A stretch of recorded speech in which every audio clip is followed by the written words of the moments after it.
ఈ దేశంలో ప్రజలకి పంచాయతీ సమస్యలున్నాయి, పట్టణ సమస్యలున్నాయి, రాష్ట్ర సమస్యలున్నాయి, దేశ సమస్యలున్నాయి. ఈ దేశ పాలకుడు, ఈ రాష్ట్ర పాలకుడు నేను చేసేదే అభివృద్ధి అని చెప్పి దీని ద్వారానే ఈ దేశం ఏదో అమృతోత్సవ కాలానికి పరిగెడుతుందని చెప్పి నమ్మబలుగుతున్నాడు. వాస్తవంగా గ్రామీణ ప్రజలు, పట్టణ పేదలు, ఈ రాష్ట్ర ప్రజల బిఆర్ అంబేద్కర్ కోనసీమ జిల్లా కొత్తగా ఏర్పడిన జిల్లా అభివృద్ధికి నోచుకోక వెనకబడిపోయింది. దేశంలోనే అత్యంత సంపద పరులైన అనేక మంది ఈ జిల్లా నుంచి వచ్చారు. సంపద కేంద్రీకరించున్నది. ఎంత సంపద కేంద్రీకరించిందో అంత పేదరికం కూడా కేంద్రీకరించింది.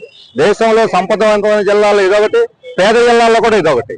అందుకని పేదవాళ్ళ అభివృద్ధికి P4 లాంటివి మోసపూరితమైన ప్రకటనలతోటి అవేమి పనిచేయవు. ఇప్పటికే అటువంటి దత్తత తీసుకున్నామని చెప్పి గతంలో ప్రయోగాలు జరిగితే దత్తత గ్రామాలు అని చెప్పి ఈ చంద్రబాబు నాయుడు గారే పెట్టారు, అవి ఫెయిల్ అయినాయి.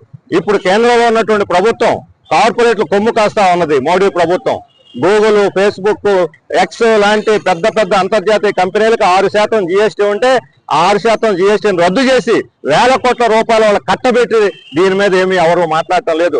ఆ డబ్బే కానీ వస్తే ఇక్కడ ఈ కోనసీమ